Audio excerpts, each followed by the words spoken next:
Tertúlia. Boa tarde a todos. Hoje é dia 9 de maio de 2014, sexta-feira. O número do verbete é 3017.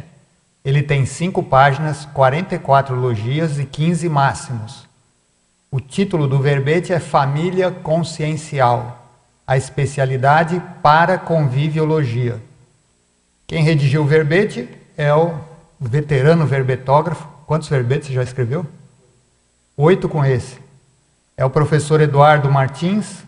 Ele é médico, especialista em cardiologia, é brasileiro, natural de Criciúma, Santa Catarina, voluntário da Conscienciologia desde 1994, docente de Conscienciologia desde 1997 e é tenepsista desde outubro de 99. Então vamos aqui à definição. A família consciencial é a união de consciências, consciens e consciexes interrelacionadas não por laços grupo-kármicos compulsórios, mas de acordo com a inteligência evolutiva, com o propósito de evoluir em harmonia através da tarefa do esclarecimento cosmoética impactante e interassistencial. Agora, pensenologia. O holopensene pessoal das inter-relações pró-evolutivas. O holopensene das verpons. Os ortopensenes. Os megapensenes. Os neopensenes. O holopensene do altruísmo. O holopensene de acolhimento ao intermissivista. O holopensene de encaminhamento interassistencial. Agora a fatologia. A reunião da grande família evolutiva, a comunidade conscienciológica cosmoética internacional, a CCCI, as instituições conscienciocêntricas, as relações afetivas do passado, agora sob o escrutínio do autodiscernimento, a identificação e desdramatização das fissuras do temperamento, eliminando conflitos interpessoais. A eliminação do orgulho, permitindo recepção de heterocríticas construtivas e impactantes em set consciencioterápico. A prevalência do somatório de valores individuais em detrimento de fanatismo grupal. A substituição de heterocobranças típicas do grupo karma consanguíneo por autorresponsabilidades evolutivas. A autocompreensão advinda de interconvívio grupal, evidenciando a consim a própria realidade milenar, sem dramas e ou vitimização. Então aí a fatologia, ela tem ela tem 32 linhas, está bem completa, bastante questões aí para a gente debater. Agora, a parafatologia, a autovivência do estado vibracional profilático, a paraprocedência, os cursos intermissivos pré-ressomáticos, as comunidades extrafísicas, a interlúdio, a inclusão das consciexes no conceito de família, a convivência multidimensional com consciexes do passado, o parafato de um intermissivista em condição de autolucidez poder escolher a própria família nuclear e os compassageiros do grupo evolutivo. A hipótese de consciex interprisioneira ressomar na condição de escrava da genética familiar, dificultando a aproximação de grupos evolutivos. A ampliação da manifestação da autoparagenética a partir dos estímulos oportunizados na família consciencial. Depois aqui na argumentologia nós destacamos a taxologia, onde tem 10 oportunidades de inter-relações harmônicas e anticonflitivas disponíveis à família consciencial aqui em Foz do Iguaçu. Não vale a pena a gente pensar nesses 10 itens que estão aí. Depois, na remissiologia, nós destacamos amplificador da consciencialidade, autodiscernimento, autossuficiência evolutiva, forma holopensênica, interlúdio e paraprocedência. Agora a frase enfática. A oportunidade crítica de ser peça atuante da grande família consciencial exige a assunção de autorresponsabilidades evolutivas, eliminando as imaturidades comuns da família nuclear. Agora a questionologia. Você, leitor ou leitora, faz parte de família consciencial? Convive responsavelmente com as complexidades das consciências, sem conflitos desgastantes, com os compassageiros evolutivos, de modo pró-evolutivo para todos? A bibliografia específica tem 2 referências. É só um detalhe aqui, né? A abreviatura do Eduardo Martins é EM, né? Só para a gente pensar, né? Agora, a mega análise aqui, feita pelo professor João Paulo, com 20 itens.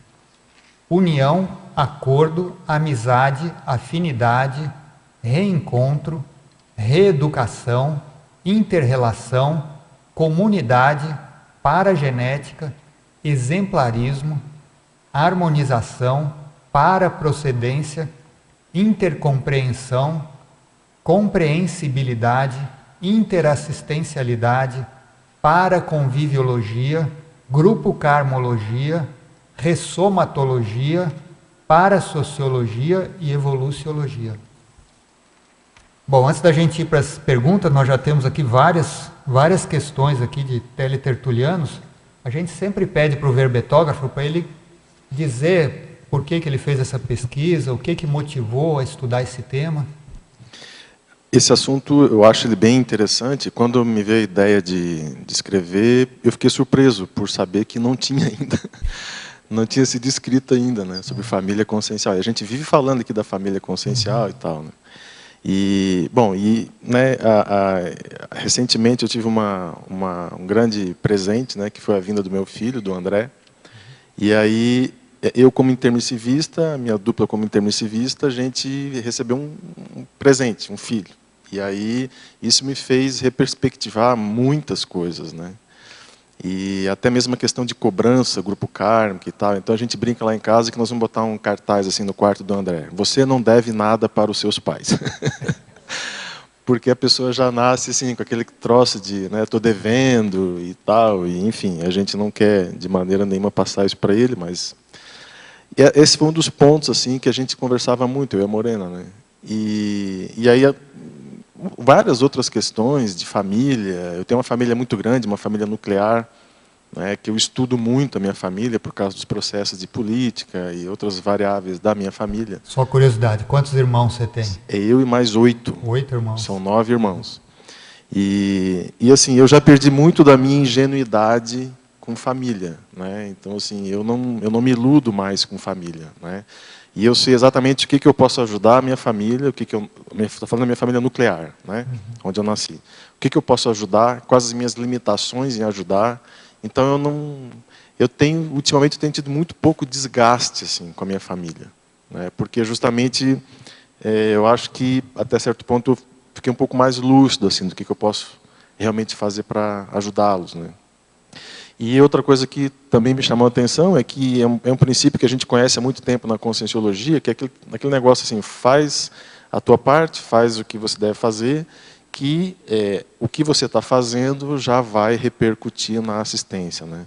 Então, não ficar muito preocupado com o que você tem que fazer de fato para isso gerar uma instabilidade, um pertúrbio na sua cabeça. Se você está fazendo os seus autos enfrentamentos, se você está focado no processo do autoenfrentamento, a sua assistência tende a melhorar, né?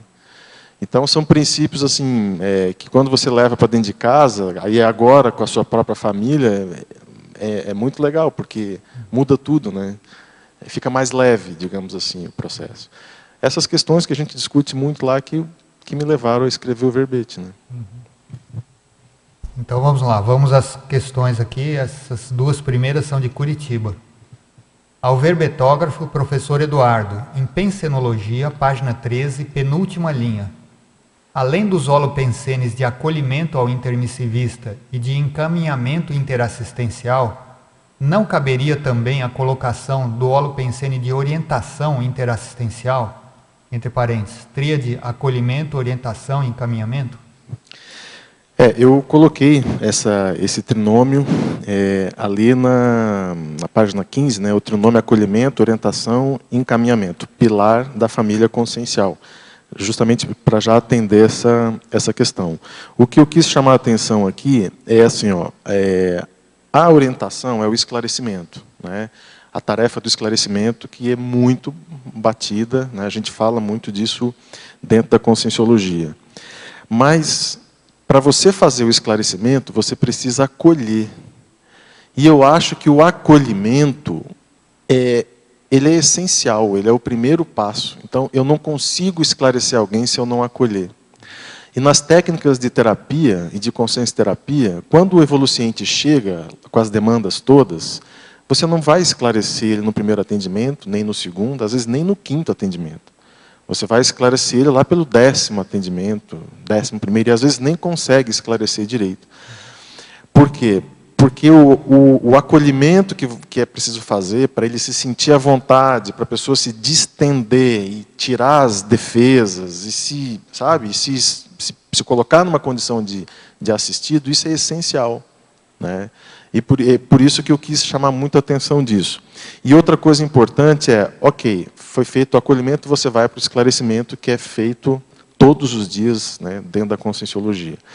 E depois do esclarecimento, é preciso dar um encaminhamento para o atendido, né?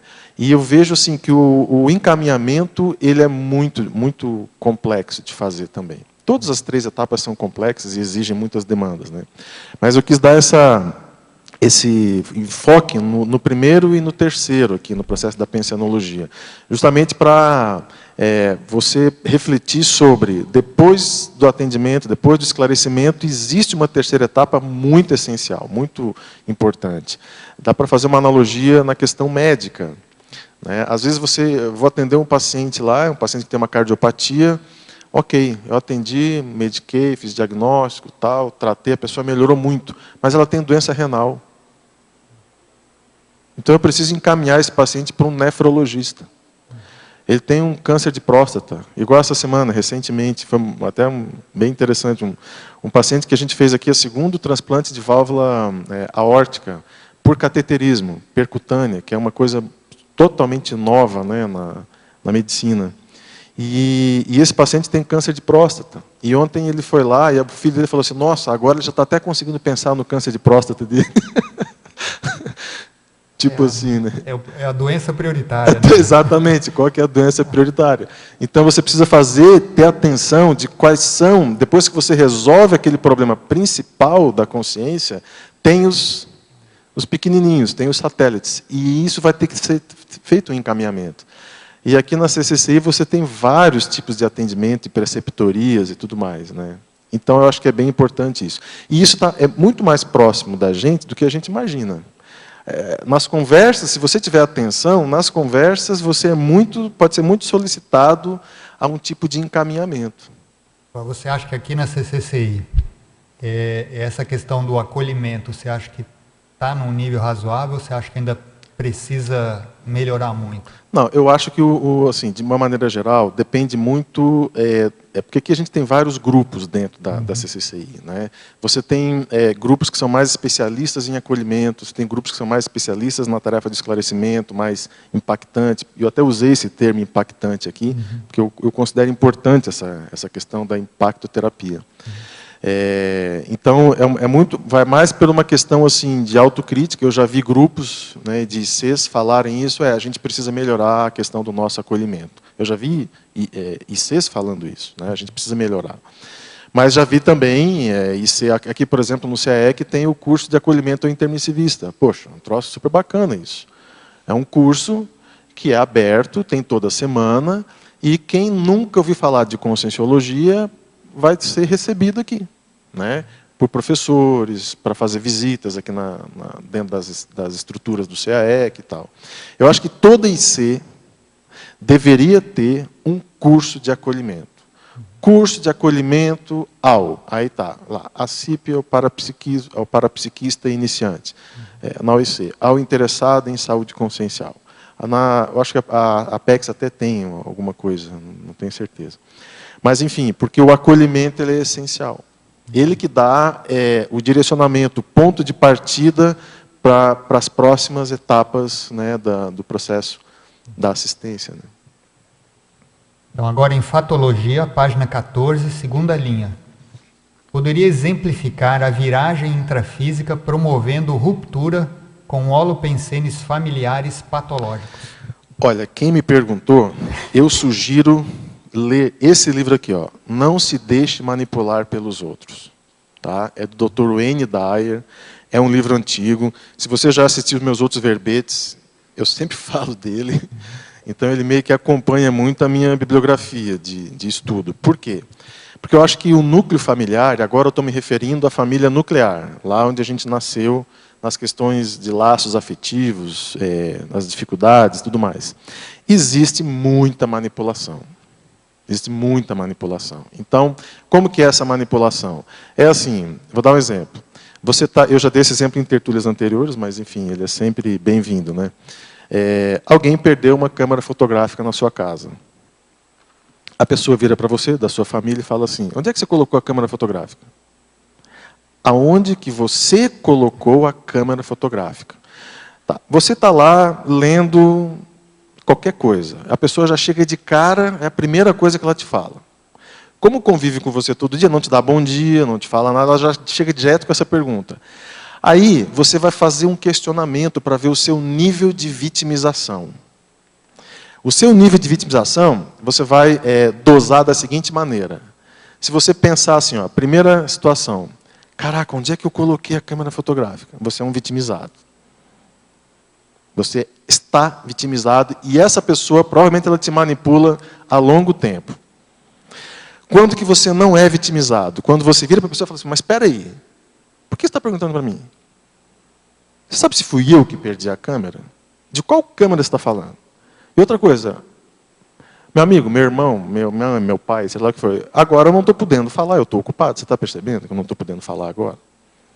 Então você começa a colocar os pingos nos is. Ninguém tem direito de desrespeitar. Entende? E eu vejo que isso assim, e o Wayne Dyer coloca isso de várias maneiras, de maneira bem esclarecedora no livro. Né?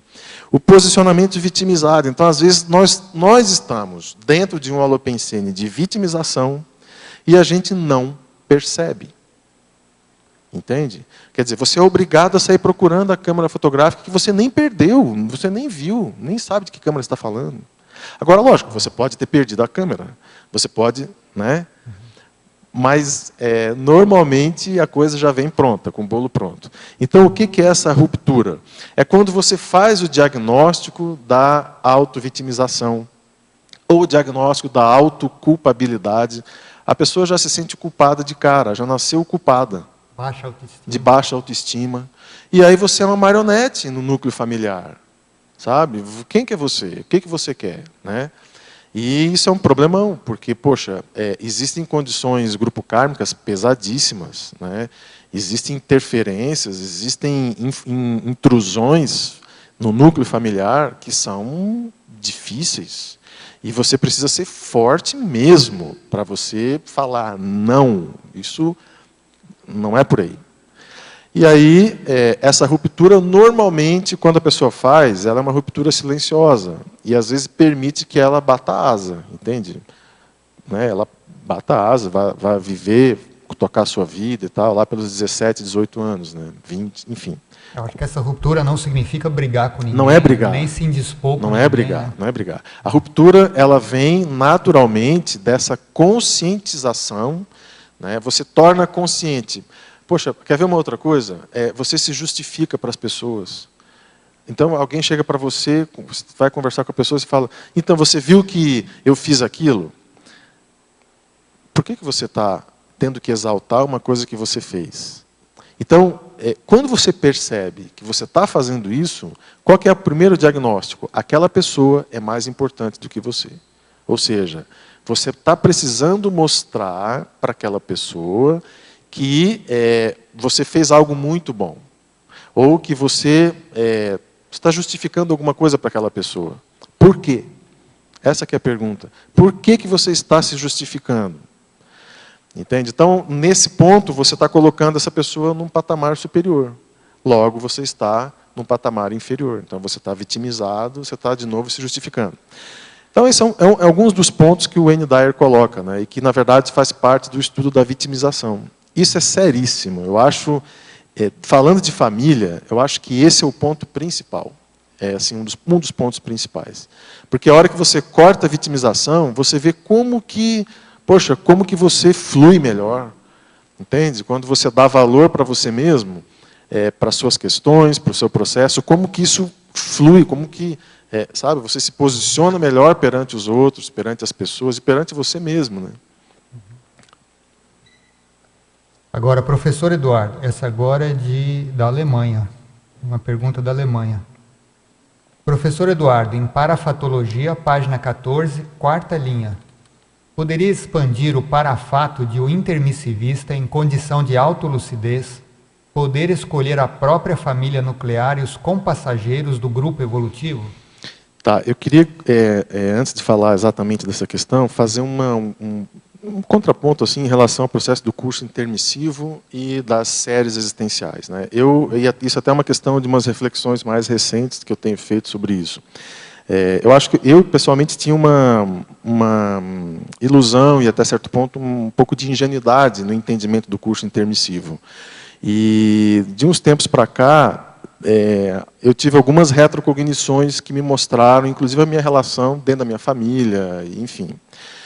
E isso é extremamente impactante, né? E aí que eu comecei a entender muito do que o professor Valdo fala, da importância do curso intermissivo. Porque a energia que mexe nessas questões, na hora que você vê o seu temperamento, na hora que você vê, por exemplo, o nível da sua intencionalidade há 2, 3 vidas atrás, né, que não muda muito na vida atual, né, e você começa a perceber de maneira mais fria como é que você funciona, os seus mecanismos, né, as suas próprias psicopatologias e tal, de uma maneira menos dramática, menos emocional, né, de uma maneira mais racional. O curso intermissivo ele se encaixa nisso assim com uma lógica impressionante, porque você começa a ver que, do ponto de vista da inteligência evolutiva, não tem muita saída a não ser o curso intermissivo, né? Então, assim, quanto mais consciências estiverem fazendo o curso intermissivo, melhor para o planeta, melhor para os ambientes, né? melhor para tudo. Então, existe uma certa força nos amparadores de ver, de fato, quem está razoavelmente preparado. Se a pessoa já está razoavelmente preparada, já entra, né? Já tem um certo nível de condições, a pessoa já vai poder se candidatar ao curso intermissivo. E isso, no dia a dia, se reflete nas parasinapses, se reflete na sua autocriticidade. Então, o curso intermissivo ele funciona como se fosse assim, um curso que te potencializa para a sinapse. E o teu passadão são as retrosinapses. Então, no dia a dia, você vai se deparar muito com isso, com as retrosinapses pesadonas do passadão, influenciando muitas vezes as tuas decisões, e a tua autocriticidade, muitas vezes incipiente, mais sutil, mais difícil de perceber, porque curso intermissivo foi uma coisa única e provisória, num ciclo de, às vezes, 1000 vidas, né? Você teve agora ali essa condição mais, digamos, privilegiada das tuas parasinapses. Então, o que acontece? Você, no dia a dia, vai ter essa necessidade, né, de parar mais. Porque o processo de reflexão, se você não cuidar, o dia a dia te atropela. E aí eu até sublinhei aqui, ó, a lei da sobrevivência intrafísica. Eu coloquei isso no verbete justamente por isso. Porque a sobrevivência intrafísica, ela te engole, né? Ela é densa. E outra coisa, ela é prioritária, né? Você, sem sobrevivência intrafísica, você não faz mais nada. Então, como é que você sai dessa? É um paradoxo. Ao mesmo tempo que é prioritária, né, a sobrevivência, do ponto de vista da inteligência evolutiva, ela é básica, né? E aí, poxa, vai entender isso e tirar proveito disso, né? E a autocriticidade, enfim, ela te posiciona melhor no grupo evolutivo. Então, em relação à sua pergunta, deixa eu até pegar ela de volta aqui, o parafato de um intermissivista em condição de autolucidez poderia escolher a própria família nuclear e os compassageiros do grupo evolutivo. Por que eu coloquei isso no verbete? Porque quando um dos diagnósticos que eu fiz dentro do meu processo, né, é uma questão que na terapia cognitiva se chama esquema de defectividade. Né? Então a pessoa tem um esquema que ela se acha a menor, cronicamente. Ela já vem achando que ela está menor. E essa condição, ela inviabiliza muito do processo proexológico. Né? E, ao mesmo tempo, no meu caso, eu sei do meu curso intermissivo, que não foi um curso intermissivo simples e pequeno. Eu sei que foi um curso intermissivo bem avançado, nesse sentido. E, ao mesmo tempo, isso foi um conflito muito grande para mim, durante a adolescência, até eu entender melhor como é que as coisas funcionam.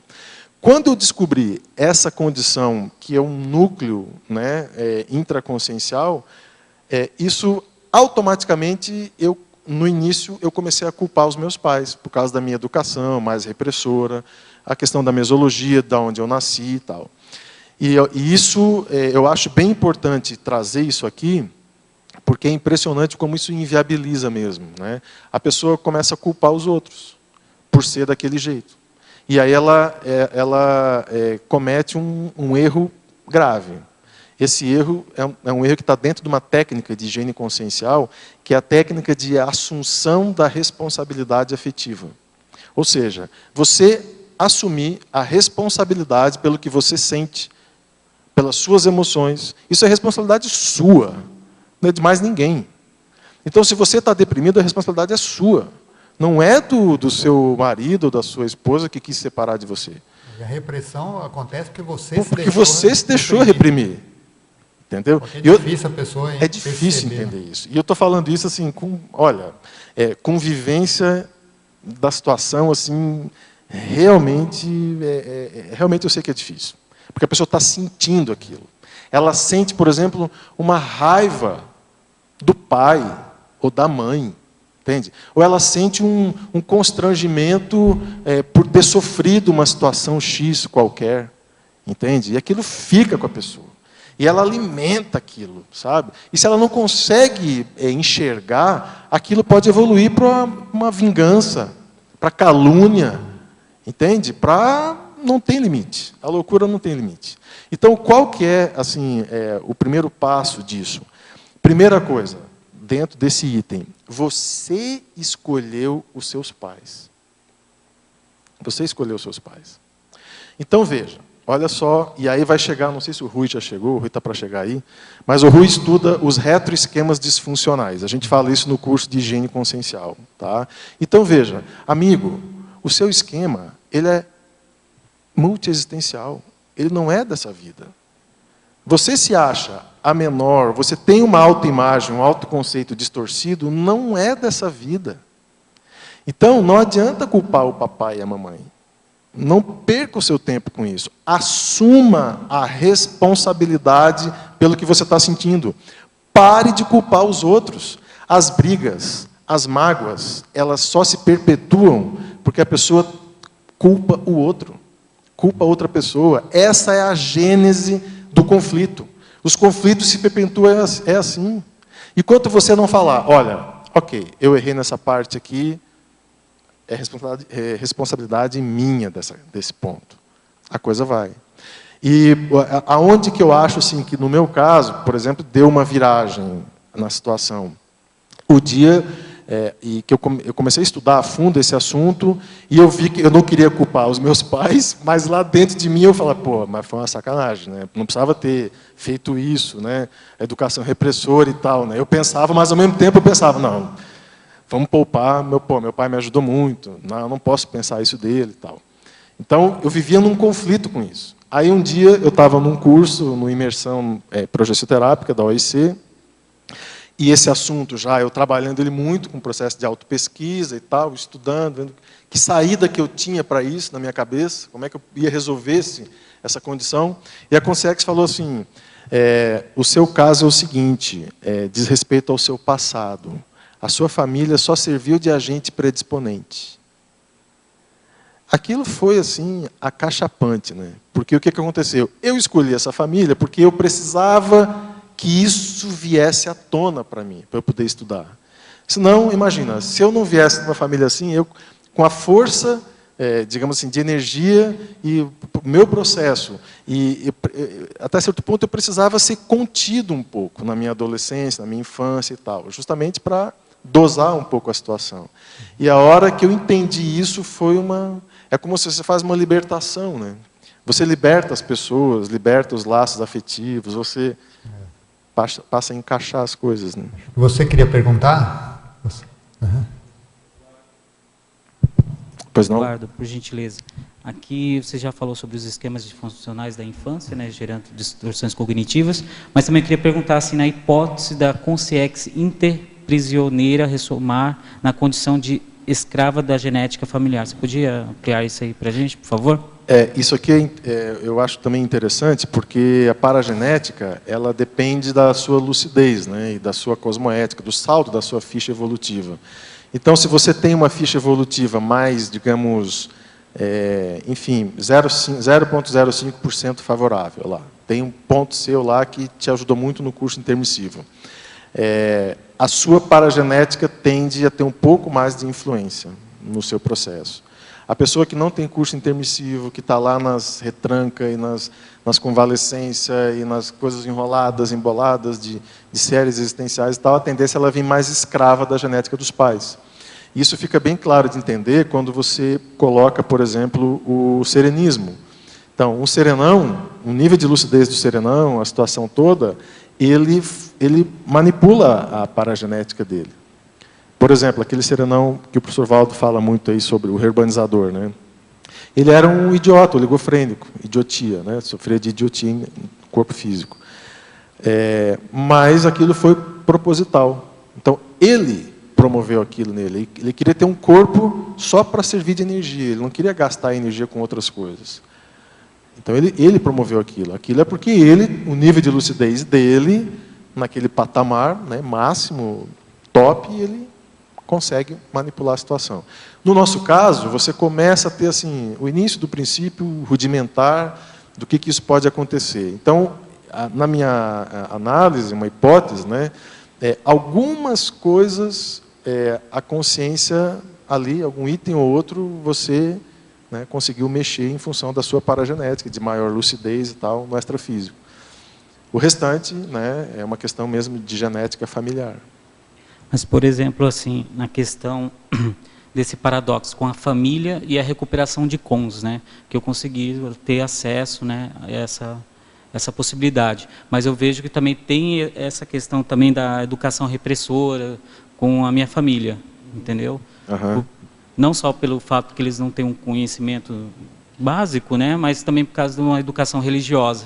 Uhum. Mas eu vejo assim, eu já consegui esses itens que você colocou aqui sobre brigas, mágoas, né, educação repressora, culpar os pais.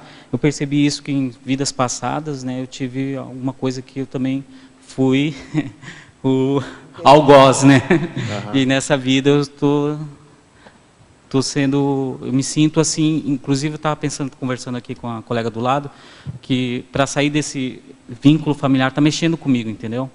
Eu estou me sentindo com culpa. Essa condição é bem... A primeira coisa que eu considero mais importante é você ser sincero com você, com o que você está sentindo. Tá? Então, sinceridade, assim, de você registrar tudo. Isso eu aprendi no SET Consciência Terápica a fazer, eu não sabia fazer isso. Eu tinha um pouco de insegurança de falar as minhas próprias verdades para mim mesmo, como se eu manipulasse a franqueza do que eu sentia comigo mesmo. E eu achava que eu ia evocar assediador, que eu ia guardar esse papel, e esse papel alguém ia ler depois, então era bom eu não deixar muita coisa de patologia escrita, e com isso eu perdi muito tempo, muito tempo. E na hora que eu entendi isso aí, que eu comecei a deslindar mais as minhas patologias de uma forma assim, sabe, mais... de maneira franca mesmo, não dá para esconder. Ali eu tive uma surpresa, foi uma surpresa, porque eu achei que eu ia ficar mal, e muito pelo contrário, eu fiquei bem melhor. Então, assim, esse bem-estar que você sente é um paradoxo, porque você está colocando a mão na cumbuca ali, na lama, tá, o troço aparecendo, e agora? Você vai fazer o quê? E é isso mesmo, porque extrafisicamente eles já sabem disso há muito tempo, e você fica aqui no intrafísico querendo esconder o quê? Entendeu? Então, assim, isso eu acho que foi um grande aprendizado, assim, tem sido um grande aprendizado para mim, né? E quando eu falo assim de sinceridade, é sinceridade com tudo. É com tudo. Não tem, é como se você pegasse e aí eu coloquei aqui, tinha separado aqui alguns itens do verbete que eu considerava bem importantes. O segundo deles aqui eu botei, ó, pontos cegos, holofote, do contrário só se toma pancada, sem mapear as próprias irracionalidades, sem percebê-las, torná-las conscientes, portanto, senti-las, o voluntário só arruma confusão. Tá? Então, assim, eu acho que você colocar um holofote dentro da sua consciência, daqueles pontos escuros, aqueles pontos que você quer esconder, que você, enfim, coloca o holofote, escreva, mexa com aquilo. Se você não sabe fazer autoconsciência terapia, eu acho que o SET Consciência Terapia é um lugar bem bacana de fazer isso. Os profissionais, hoje, por exemplo, a OIC, eu sou voluntário da OIC, então a gente está lá dentro, a gente vê uma maturidade muito grande, né, desse aspecto, assim, dos consciência terapeutas, de uma forma geral, da forma como eles lidam com essa situação, né. E esse princípio de sinceridade é um primeiro princípio da autoconsciência terapia. É a primeira coisa a você, assim, lidar com as suas questões. Porque se você não for sincero com você, não dá. Você vai comer bola. O Cleverson comentou uma questão aqui relacionada à culpa, né? A minha mãe está aqui em cima, ela não vai me deixar mentir. Quando eu saí de casa, eu tinha essa culpa. E aí eu achava que ela estava aborrecida comigo porque eu tinha saído de casa. E eu falava para ela, mãe, você está aborrecida comigo? Ela, não, Morena, está tudo bem. Quer dizer, a culpa é nossa. Eles estão achando tudo certo, está tudo bem, é o ciclo da vida, né? E aí, quando eu conversava com ela, eu via que era uma coisa minha, que não tinha motivo, que não tinha razão de ser. Certo?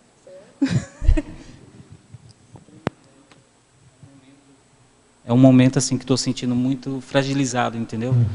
Parece que qualquer coisa eu vou...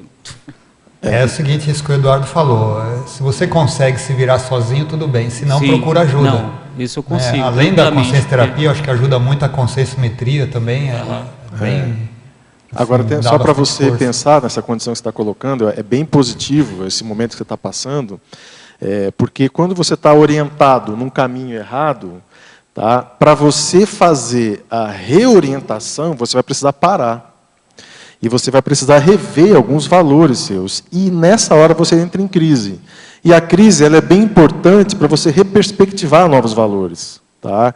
E essa sensação de vulnerabilidade que a gente sente nessa hora, né, de fragilidade e tal, é bem importante para você reconstruir valores mais, digamos, cosmoéticos, mais estruturados, né, sem aqueles valores antigos. Então, as pessoas têm dificuldade de entender isso, que a hora que está em crise parece que está tudo ruim, está tudo mal, está tudo... E não é. Na verdade, assim, está ótimo, você está meio perdido, se sente meio desorientado, e é isso mesmo. A hora que você para num trevo, você vai ter que escolher um caminho.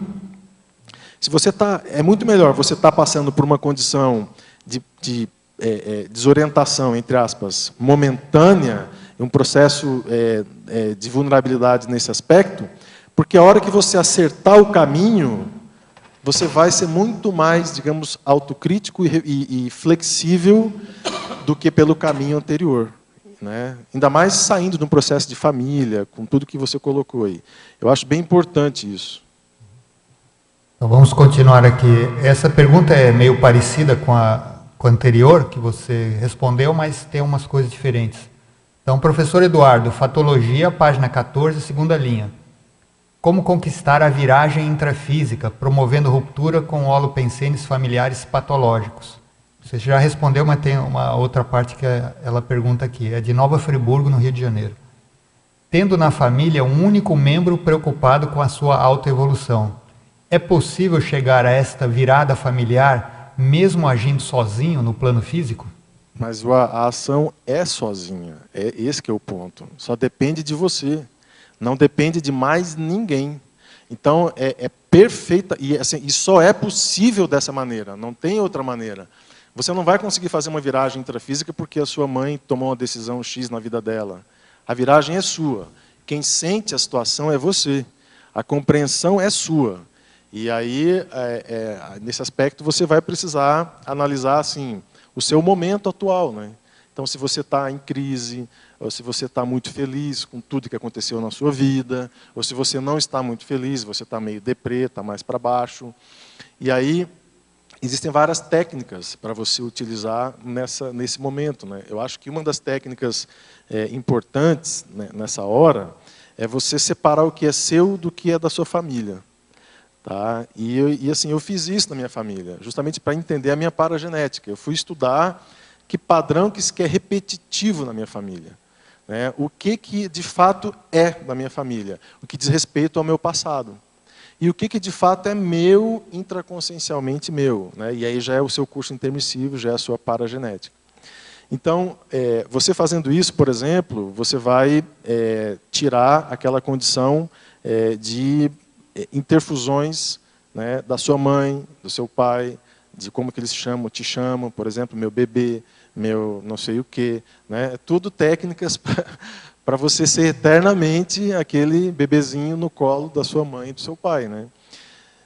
Tem uma técnica de higiene consciencial que a gente trabalha no curso, que é a técnica da autorrefutaciologia, de você aprender a refutar, né, o que se passa dentro da sua cabeça.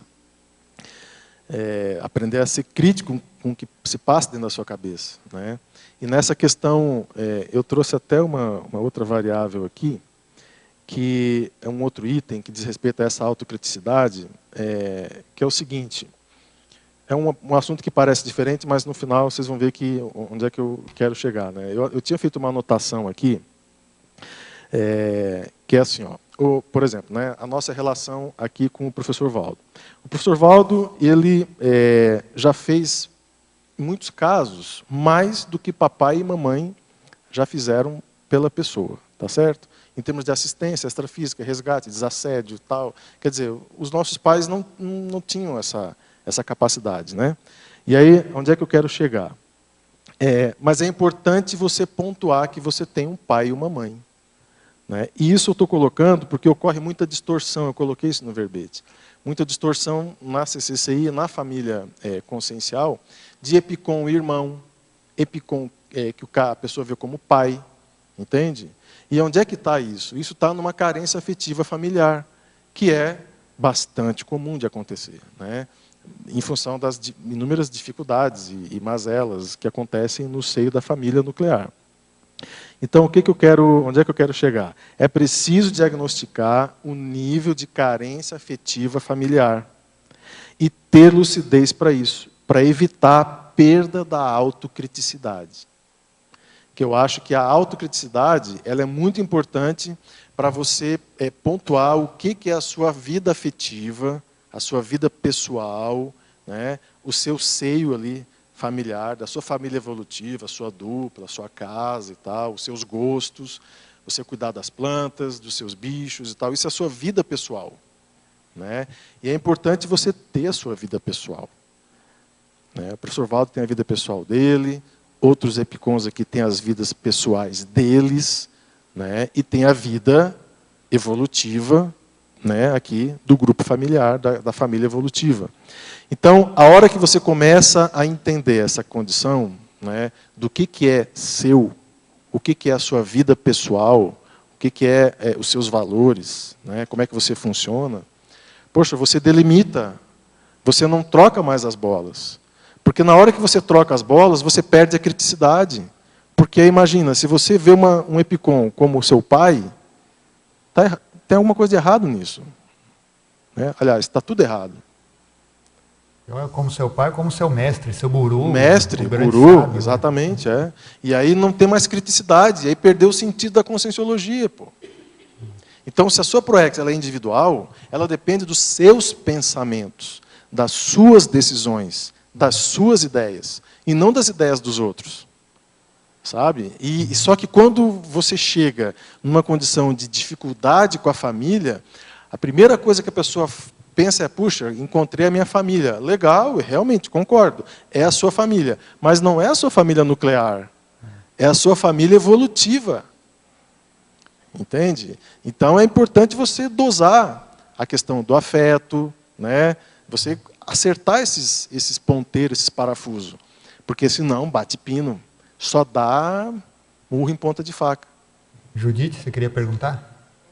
Na paradoxologia, Eduardo, página 15, último paradoxo, o paradoxo do filho ensinando o pai. Você pode expandir? Essa frase, Judite, eu coloquei porque tem uma história da Marta, bem engraçada. A Marta trabalhava na secretaria lá do IPC, no Rio de Janeiro, e chegou um pai com um filho pequenininho, assim, e o balcão lá era alto. Não sei se você lembra lá, né? Da secretaria, lembra que o balcão era alto? De vidro, aquele vidro martelado e tal, né? Então, quem estava na secretaria, se o menino era pequenininho demais, não enxergava o menino.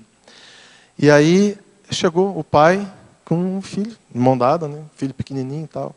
Daí a Marta estava lá, trabalhando e tal. Daí ela olhou assim, ela contando que no início ela só viu o pai, assim, não tinha visto a criança. Mas daí ela olhou assim, tinha um menininho. Daí ela botou a cara assim, o menininho, oi, tudo bem? Eu tiro ele do corpo toda noite, você poderia explicar para ele o que é projeção consciente? Então, assim, essas coisas existem, né?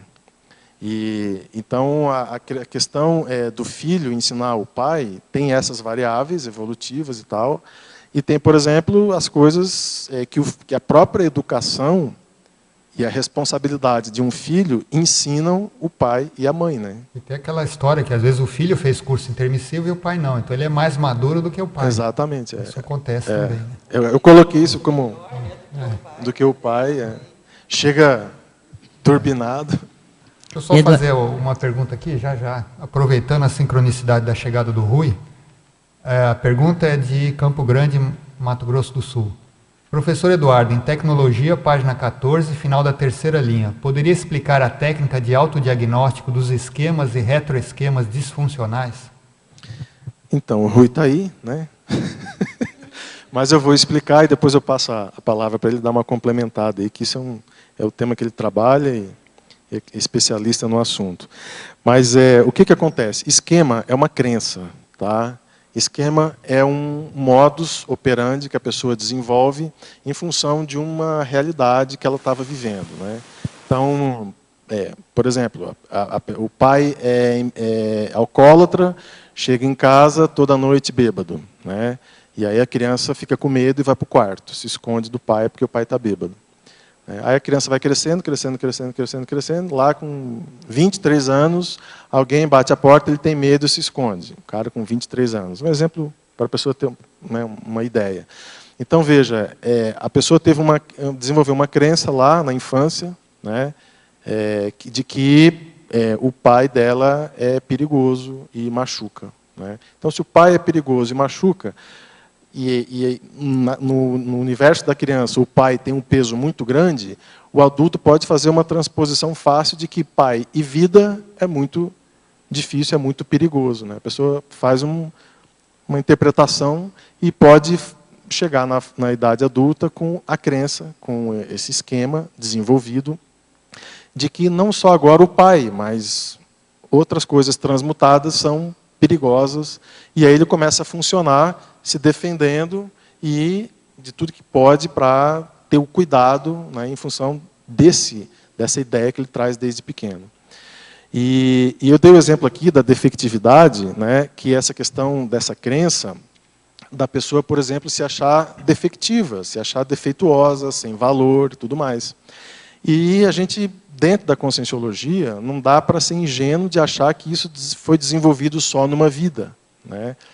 E nessa vida atual, eu tive a oportunidade de circular assim, em meios bem, digamos assim, monárquicos, aristocráticos, sociais, onde eu conheci famílias, conheci pessoas, né, da alta sociedade, assim. E nessa convivência que eu tive com essas pessoas, eu vi que as patologias e as dificuldades são iguais, não tem diferença nenhuma, do que pessoas que não têm esse nível social. Então, a questão da doença em si não escolhe nível social, né? A doença ela existe em qualquer nível social. Então, essa defectividade, por exemplo, ligada à monarquia, ligada à aristocracia, ela é milenar, né? Ela vem do passado. E aquelas pessoas que se identificam com isso, eu queria recomendar uma série, né, que a gente está vendo assim lá em casa e a gente assim, dá vontade de ver todos os dias. Chama Downton Abbey. Não sei se vocês já ouviram falar. Downton Abbey é uma série de uma família aristocrática inglesa do início do século XX, e a psicologia do roteiro é brilhante, né? Assim, é impressionante. Assim, a caracterização dos personagens, como que eles construíram isso, e você vê assim, vários esquemas disfuncionais. Essa é uma aula de psicologia, a série, né? Vale muito a pena. Quem está estudando em si os próprios esquemas disfuncionais, ver essa série, que vai ver isso tanto na alta aristocracia, porque a série não fala só da família aristocrática de Downton Abbey, fala dos serviçais, o mundo dos serviçais que servem, né, a família. Então você vê dos dois lados, assim, é bem interessante para desdramatizar e desestigmatizar as dificuldades com a aristocracia e com a monarquia, né? Rui, você quer comentar?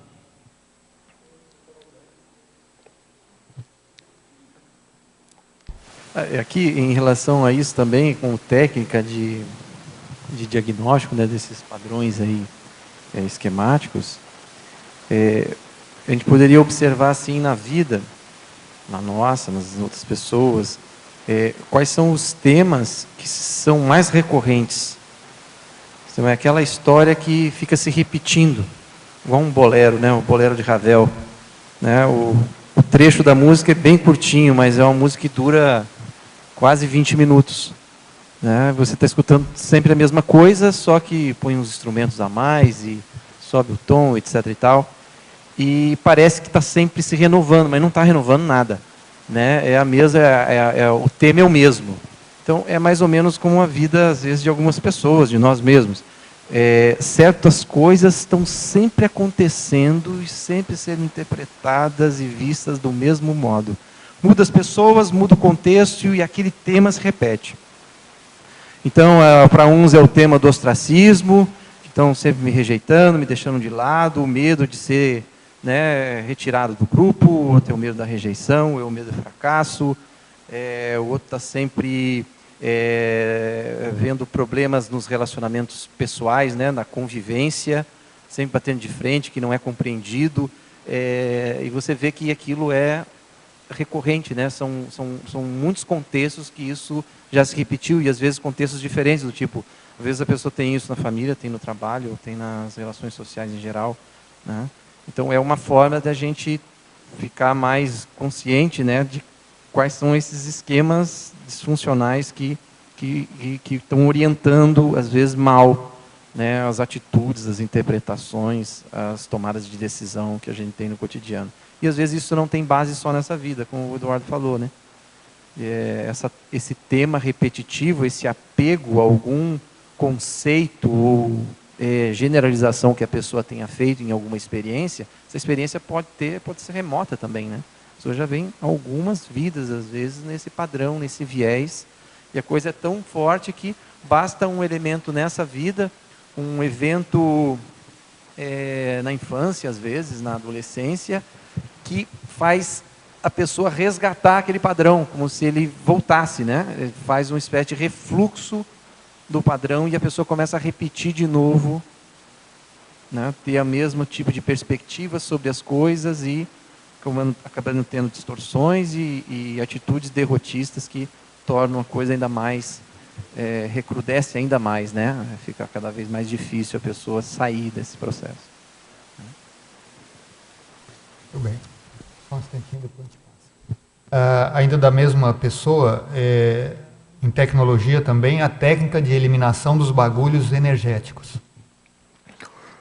Eu acho que isso é bem também importante, né? Então, por exemplo, às vezes a pessoa tem fotos, né, guarda fotos lá de relacionamentos anteriores, o DVD que ganhou, entendeu? Lá da namorada, da adolescência, e sabe? Eu acho que você tem que liberar esse processo, né? Tem que atualizar o software, entende? E colocar novas fotos, Dei um exemplo de foto, mas tem coisas esdrúxulas. Por exemplo, o presente do avô, o banco, a cadeira, né, que lá era usado na fazenda, e sabe? Então a pessoa muda, faz uma casa bonita lá e tal, e toca aquele troço lá dentro, entende? E eu acho que isso é energia, e isso faz rapport. Então, se a pessoa é tenepsista, é mais trabalho para a tenepes dela, né? A professora Kátia Aracá, que está escrevendo um livro, deve lançar em breve agora, chamado Bagulhos Energéticos. Então, antibagulhismo. E ela tem um verbete sobre isso. Ela é especialista no assunto. Então, a pessoa que perguntou pode procurar aí no site da tertúlia, que você vai achar a tertúlia dela sobre um verbete que ela fez. Professor Eduardo, em Fatologia, página 13, quinta linha. Qual a melhor técnica para a eliminação do orgulho? Poxa, olha, essa sua pergunta eu te agradeço, porque eu acho que o orgulho... Eu trouxe até aqui a revista da OIC, tem um artigo aqui do Alexander, na página 128. Orgulho, agente dificultador da autoevolução. Tá? O Alex, ele acabou com o orgulho, assim, ele destruiu o assunto do orgulho, né, em todas as vertentes e possibilidades de orgulho. E por que eu coloquei isso aqui?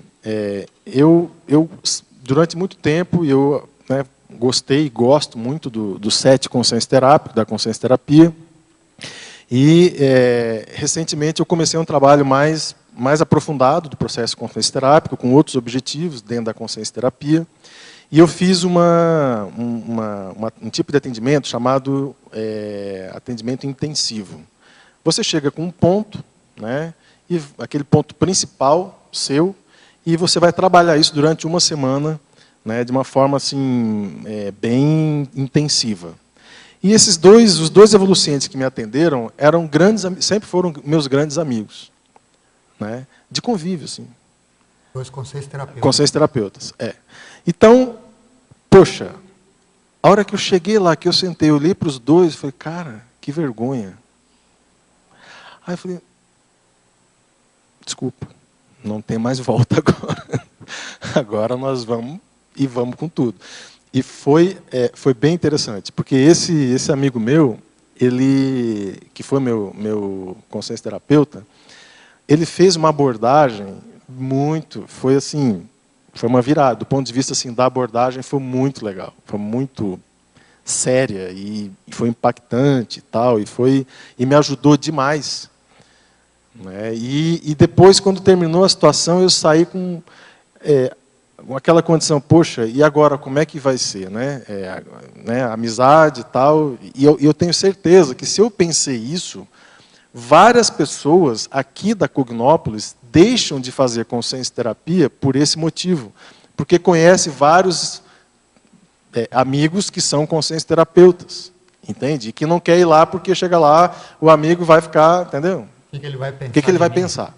Bom, aí eu falei, não, tem alguma coisa de errado nisso, porque isso é o meu orgulho, assim, e não precisa nem não precisa ter muita sensibilidade para perceber o meu orgulho. E aí, num dos atendimentos, eu coloquei isso. Eu queria colocar meu orgulho aqui, porque... Aí um deles falou assim, cara, tu tem ideia dos meus trafares públicos aqui dentro? Só aqui dentro da OIC, sem contar lá fora. Você tem ideia? Aí um brincou com o outro, fulano, e os seus? E os meus estão na... Então, veja, aquilo foi uma desdramatização, assim, sabe? Eu falei, cara, eu aqui perdendo meu tempo, perdendo tempo, orgulho, querendo esconder isso. Aí eu comecei a pensar, poxa, você pega... Qual que é assim, uma grande técnica evolutiva, por exemplo, do processo, tanto do epicentrismo, quanto para você liderar uma instituição conscienciocêntrica? É você mapear suas patologias antes, não é não? Se você não conhece como é que você funciona, como é que você vai liderar uma situação mais séria, parapsíquica, multidimensional, e se você tem ponto cego, crônico, que você não quer enxergar dentro de você, e pior, não quer nem expor, entende? Não quer trabalhar a situação. E aquilo foi um aprendizado para mim, assim, porque, você vê, 20 anos de conscienciologia, professor, para cá e para lá e tal, e, entende, com umas coisas assim, que uns dedos que não dava mais, né? E aí, isso eu coloquei justamente por isso, a importância de você, sabe, acabar com esse negócio de orgulho. O orgulho, ele vai te travar. Vamos ser franco, o orgulho ele vai detonar com a tua proex. Entende? Você está querendo esconder o quê de quem? Entende? E você está com medo de quê? Do fulano pensar que você, parará, do seu trafar e tal? Você está com medo do outro? Então, olha, está colocando o outro mais importante do que você. Então, além de orgulhoso, você está vitimizado. Por quê? Entende? Então, é isso que eu acho que precisa, assim, fazer uma faxina, né? Na nossa cabeça e acabar com esse negócio, né? Maria Luísa queria perguntar, depois está na fila. Eduardo, é na primeira página, página 3, na segunda linha.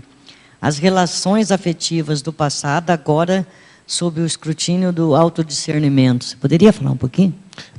Eu coloquei essa condição porque na família consciencial, o elemento, né, que surge aí diferente é o autodiscernimento, né?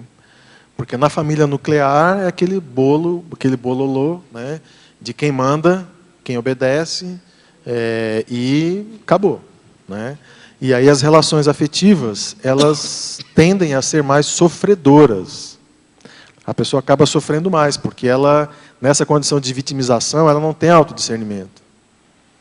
E aí ela simplesmente obedece e às vezes está sofrendo. Normalmente na família tem um que é o burro de carga, entende? É o que faz tudo. Não, o fulano não faz nada, mas o fulano é que dá para ele que ele resolve. Então a pessoa fica lá, burro de carga, resolvendo, sabe?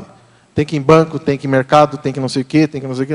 E a pessoa já veste aquela roupa de operário proletário, padrão, entendeu? E sai fazendo as coisas sem nenhum tipo de questionamento e sem prioridade. Então, na hora que você põe o autodiscernimento, cai uma espécie assim, de cortina de fumaça dessa questão familiar, porque aí começam a surgir outras prioridades, né? E aí, por exemplo, um exemplo, né? Seu livro, né? Você começa a focar no seu livro. E aí o seu livro ele ganha uma importância na sua proex. Você descobre que o seu livro é importante. Tá? Bom, você vai eleger lá os fins de semana que você vai trabalhar no seu livro, ou os dias da semana que você vai trabalhar no seu livro. Aquilo é uma prioridade para você. Câmara fotográfica, mercado, farmácia. Olha, não me invente nada, porque naqueles dias eu não... Isso pode ser conversado numa boa, de uma maneira compreensiva. Se não tiver compreensão, uma vez por mês você viaja, vem aqui para Foz do Iguaçu, escreve seu livro aqui no Holociclo, se você não consegue sair ainda do seu núcleo familiar. Mas você precisa estabelecer estratégias para colocar o autodiscernimento no processo das relações afetivas. E esse autodiscernimento envolve as suas prioridades. Quais são as suas prioridades? Ok. Agora, em Fatologia primeira, o seu título é Família Consciencial. E aqui na primeira frase, a reunião da grande família evolutiva. Você poderia falar um pouco? Eu coloquei isso aqui porque, na verdade, assim, nós somos assim, o saldo dos últimos milênios, né?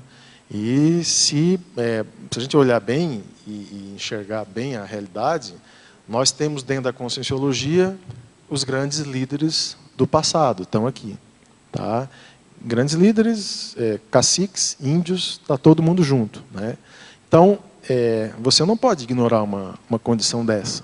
Né? Então, em última análise, uma grande reunião. Tá? Agora, o sucesso do nosso grupo, ele depende muito do investimento que cada um faz em si. Depende muito do nível de reciclagem intraconsciencial que cada um faz em si.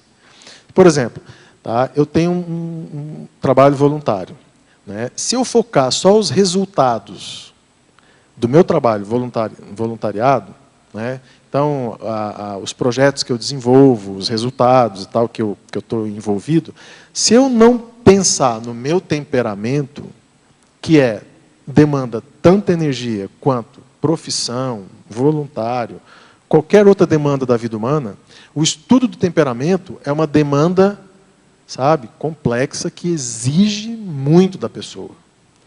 Se eu ignorar o estudo do meu temperamento, eu vou estar contribuindo para várias dificuldades e conflitos da família consciencial desse grupo que está aqui.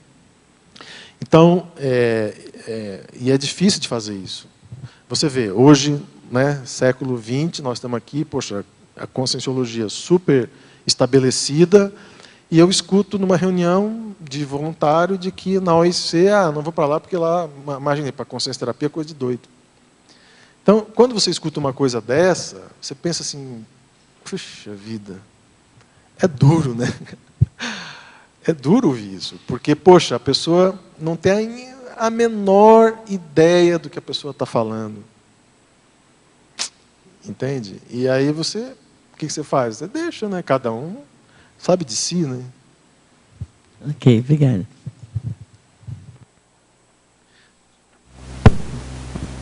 Oi, Eduardo.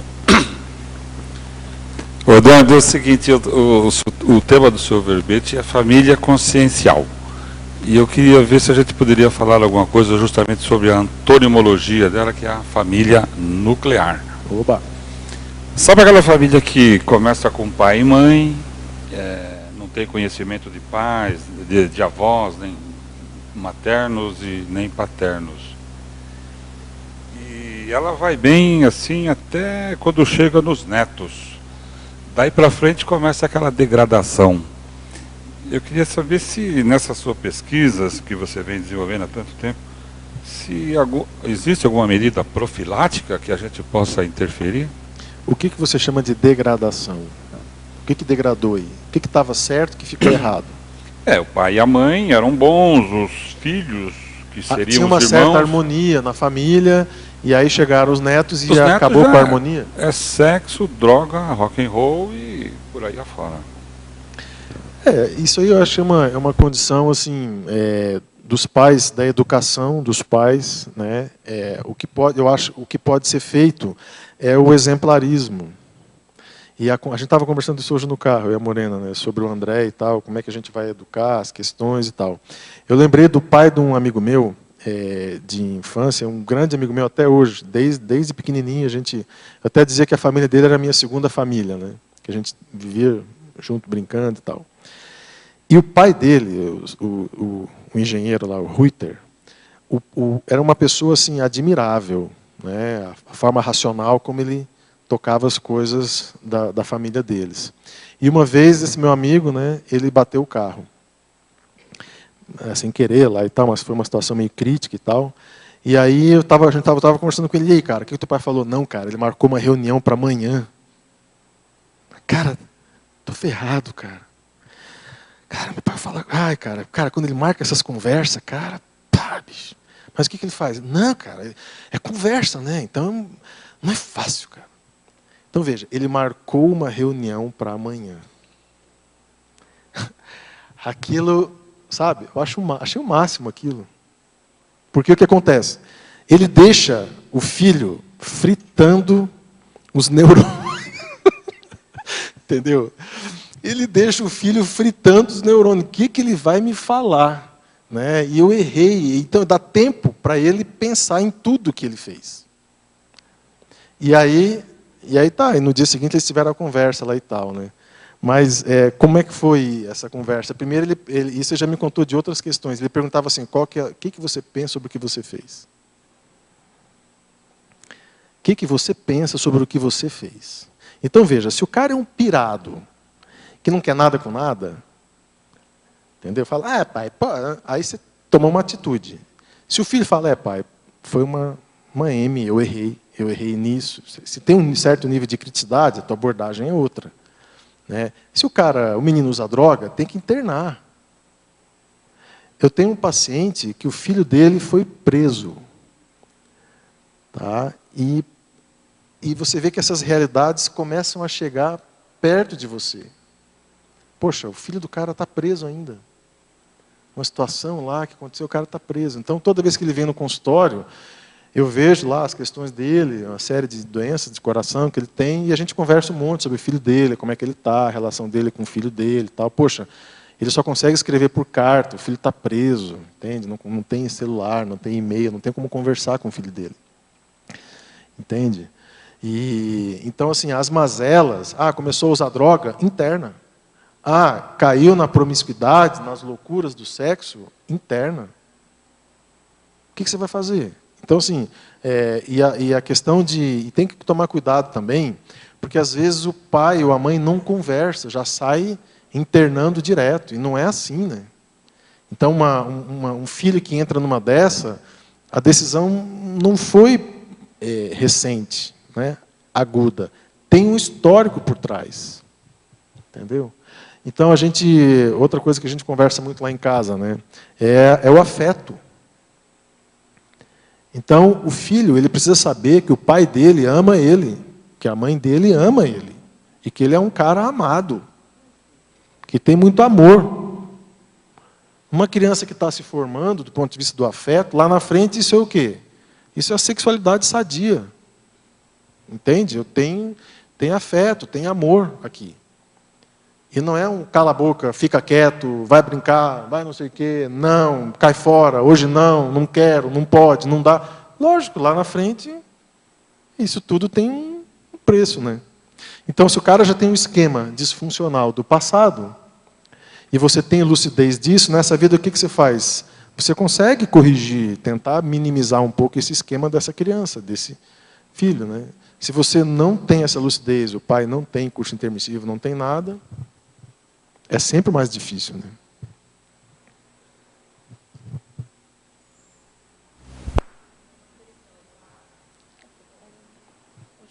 Você já terminou? Eu queria terminar só Tá bom.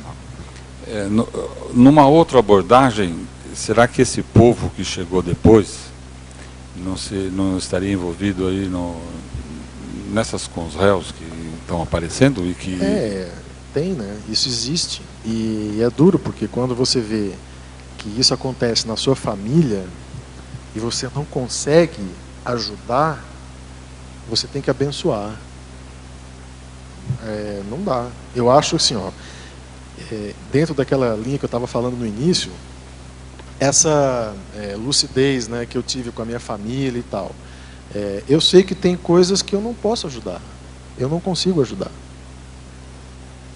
Não consigo. O que eu posso ajudar, eu falo. E assim, eu também não quero criar uma condição de que eu tenho respostas lá para os problemas dos meus irmãos, dos meus sobrinhos, das minhas sobrinhas. Eu acho que cada um sabe de si, né? E se um dia eles quiserem conversar comigo, eu vou conversar e vou falar o que eu penso. Eu também não vou ficar falando o que eu penso de graça para ficar criando inimizade, entendeu? Não tem sentido isso, né? Você tem que respeitar as pessoas, deixar que as pessoas toquem a vida do jeito que elas acham que tem que tocar. Ainda mais que são adultos. Então, teve uma época na minha vida que eu ficava sempre preocupado com os meus irmãos. O que eu vou fazer para ajudar eles? Um dia o Valdo veio para mim e falou: escuta, Eduardo, deixa os teus irmãos, eles são adultos, eles que se virem. Eu fui conversar com eles, né, com ele, uma situação lá. Deixa os seus irmãos, deixa que eles se virem, eles são adultos. Entende? É porque a gente tem uma ingenuidade, né? Você vê às vezes que você melhorou tanto, que você está tão... a oportunidade está aqui, as energias e tal, né, o voluntariado, começa a descobrir a cosmoética, enfrentamento, as tuas mazelas, as dificuldades que você tem. Mas olha só, olha quanto tempo levou para você chegar nesse ponto. E você quer que a pessoa que está lá tenha as mesmas ideias e informações que você está tendo aqui. Não dá, né?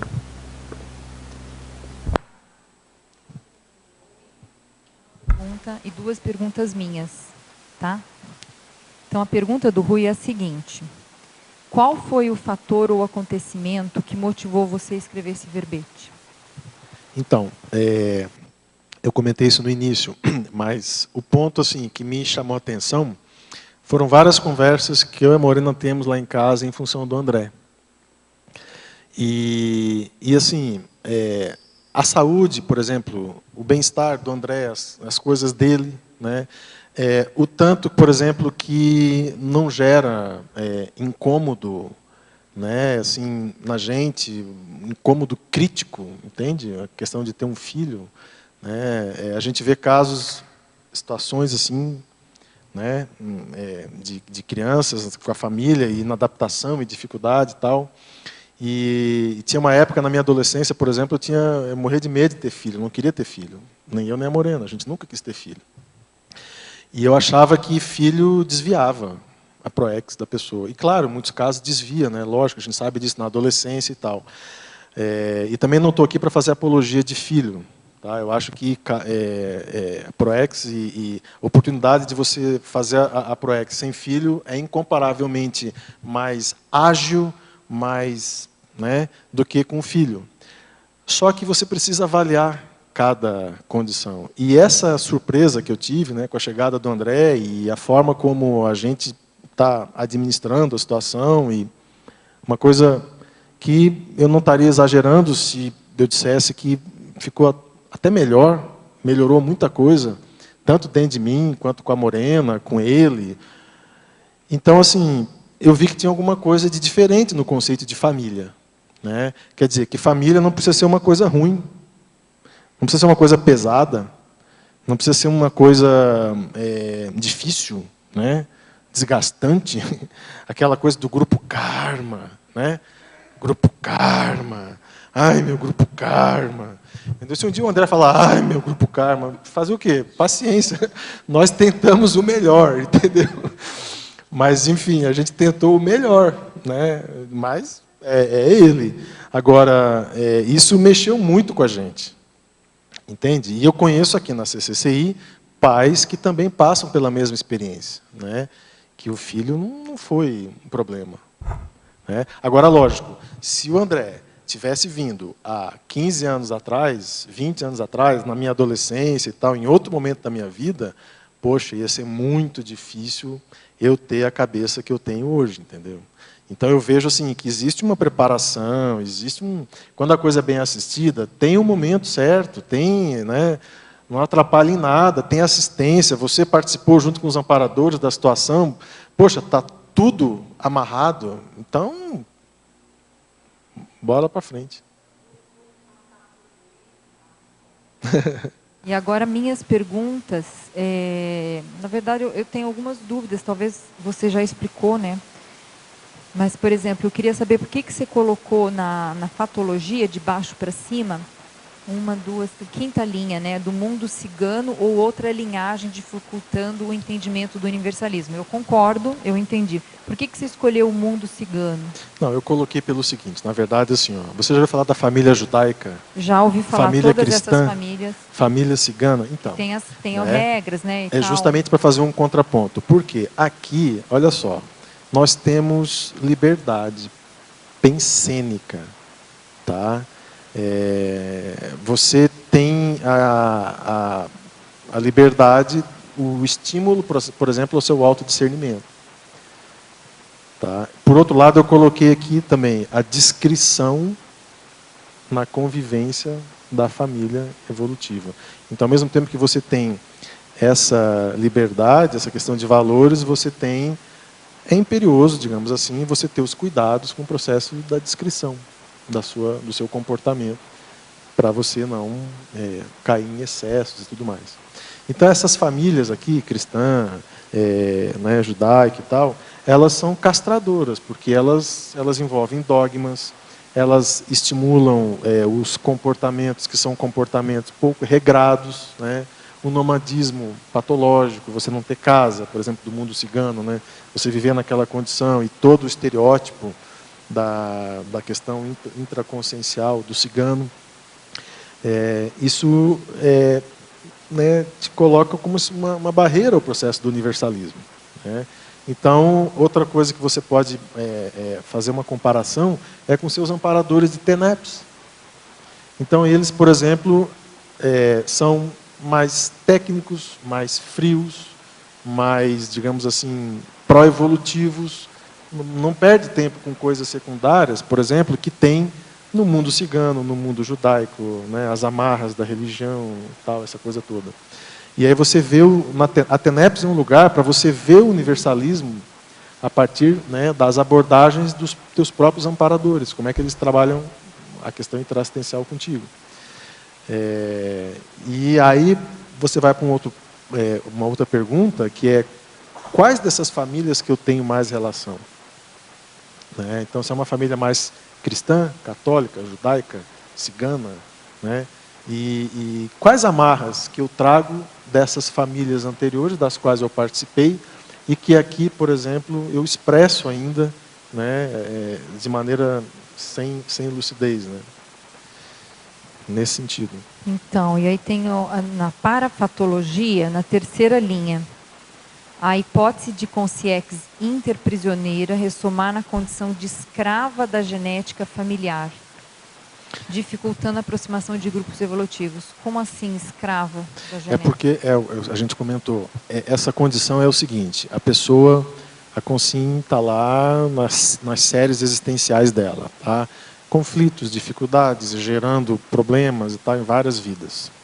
E aí você faz um contraponto da outra consciência que já começou mais ou menos a querer ajudar os outros em vidas anteriores e teve alguma pontuação ali, digamos, extrafísica com os amparadores. Tá?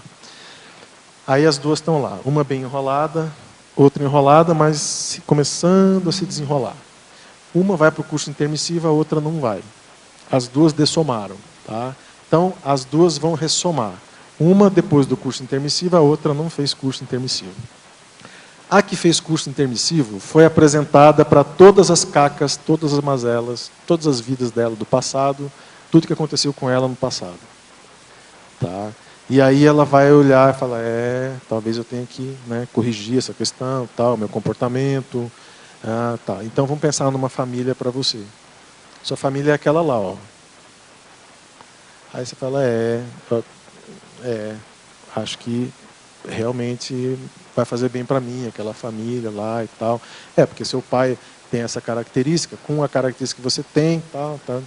O fato de você estar mais lúcido e com um nível de cosmoética, mesmo que mínimo, um pouco melhor do outro lado lá, a hipótese que a gente está sustentando é o seguinte, que essa lucidez, essa ficha um pouco mais favorável, pode ter uma influência na sua paragenética.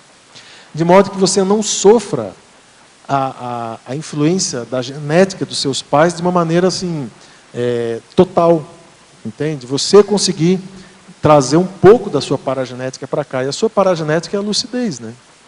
Então, se você tem mais lucidez hoje no intrafísico, é porque você interferiu de alguma maneira na paragenética do seu nascimento. A pessoa que não tem lucidez nenhuma, que vive escrava de instintos, impulsos e tudo mais, a tendência dela é ter sofrido uma influência mais escrava em relação à genética dos pais. Né? Então, você acaba tendo esse gap, né, de paragenética. Entendi. Eduardo, agora nós vamos ter que acelerar um pouco aqui o processo das perguntas dos teletertulianos. Então vamos lá. Em Fatologia, página 13, sexta linha. Poderia discorrer sobre a prevalência do somatório de valores individuais em detrimento de fanatismo grupal? Eu acho que isso é o que acontece aqui na CCCI, tá? Que é uma coisa que eu até coloquei como um ponto importante, que aqui, por exemplo, né, vou falar de questões que eu já vivenciei. Eu tenho amigos aqui na CCCI que já me falaram verdades na cara, assim. Verdades, sabe? Críticas bem contundentes. E depois dessas críticas, continuaram sendo meus grandes amigos. Entende? Então, eu acho que a gente às vezes confunde. Né? Eu coloquei o seguinte, lealdade não acompliciadora. Tá? Então, é você ser amigo e você ser leal sem se acompliciar com a falta de cosmoética da pessoa. Quando a pessoa pisa na bola, pisa no tomate, pisa na jaca, você tem que mostrar para a pessoa que ela pisou na jaca. E não sair falando mal da pessoa que era seu amigo. Também já passei por isso, já vi isso acontecer. Entende? Então, assim, isso é uma falta de cosmoética da pessoa. Você errou, ok, ao invés de você chegar para mim, Eduardo, olha só, a mim aconteceu isso, isso, isso. Não, eu saio falando mal. Entendeu? Então, E outra coisa, também você não vai dramatizar essa situação. Eu já vi gente sair da Cognópolis, da Conscienciologia, partir para, sei lá para onde, justamente no momento em que a pessoa recebeu uma cariação, uma informação, né, às vezes carregada com emocionalismo, pela situação, pelo contexto e tal, mas a pessoa embarcou na mágoa, e aí entra o orgulho, e aí nunca mais. A pessoa não se acerta e perde a oportunidade, entendeu? Então, veja, é muito mais... Essa questão dos valores individuais é justamente porque o fascínio de grupo... O que o fascínio de grupo faz? Não interessa quem você é. Interessa que você faça parte do grupo. Aqui não. Aqui interessa muito quem você é. O que você faz, o que você fala, o que você pensa, o que você produz. O que você produz soma no processo da Max Proex grupal. Então, a Max Proex ela não existe sem você. Mas, por outro lado, assim, existe a individualidade, o somatório das individualidades, né? O direito individual, né? O direito pessoal. Então, foi isso que eu quis dizer, porque nessas outras famílias que a gente comentou ali, né, a cristianismo, o judaísmo, existe o fascínio de grupo pela figura do líder e pela figura todos seguindo sem criticidade aquela condição, né? E isso é combatido aqui todo dia, não só pelo professor Valdo, mas também por todos nós, né? Continuando a enfatologia, página 13, nona linha de baixo para cima. Poderia aprofundar o fato inexorável de a autodesassedialidade gerar afinidade com consciências em estágios superiores da escala evolutiva? Isso aí que eu coloquei, uma vez eu fiz essa pergunta para o Valdo, é uma coisa que eu já penso há muito tempo, e foi só para ver se ele tinha alguma outra abordagem, alguma outra ideia e tal. Ele chancelou, falou que é isso mesmo e tal.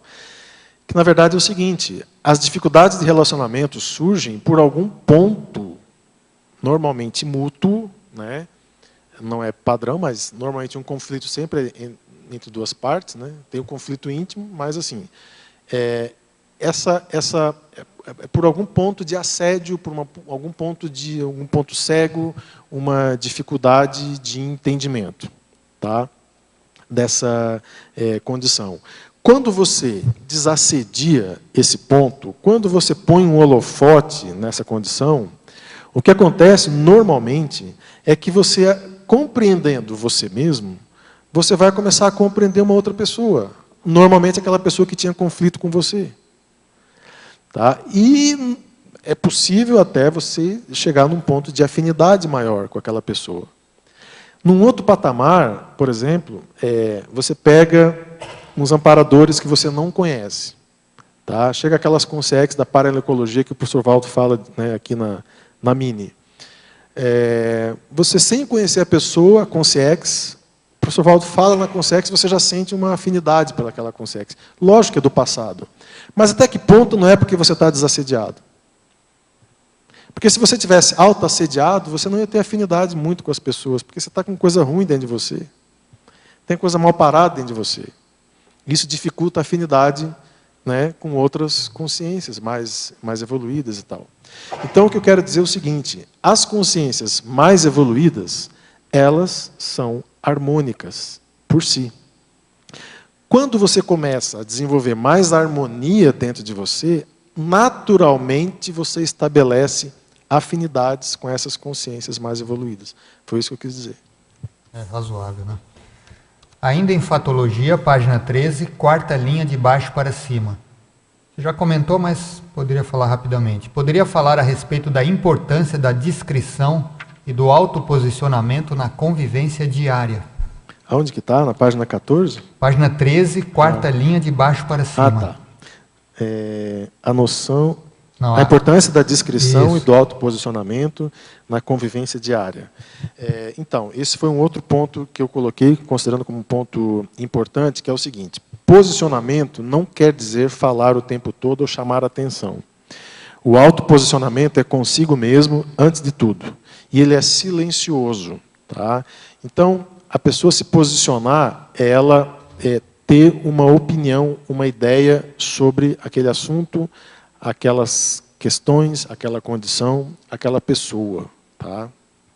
E por que isso é importante? Porque o autoposicionamento, ele define para você o seu círculo de relações. Você precisa saber quem são de fato seus amigos. Isso é muito importante. Que assunto que você conversa com seus verdadeiros amigos, que assuntos que você conversa com seus colegas, que assunto que você conversa com aquelas pessoas que são mais ou menos, e o que você não conversa com seus desafetos. Entendeu? Porque, assim, se você for ingênuo de querer conversar o assunto lá com a pessoa que declaradamente não gosta de você, o que você quer? Você quer fazer média com a pessoa? Entendeu? Então, saiba respeitar. Uma outra coisa que eu acho bem importante colocar é que as pessoas, às vezes, têm dedos, né, de assumir e ter a certeza e saber de que algumas pessoas não gostam de você. E é assim mesmo, faz parte. Não gosta de você, pronto.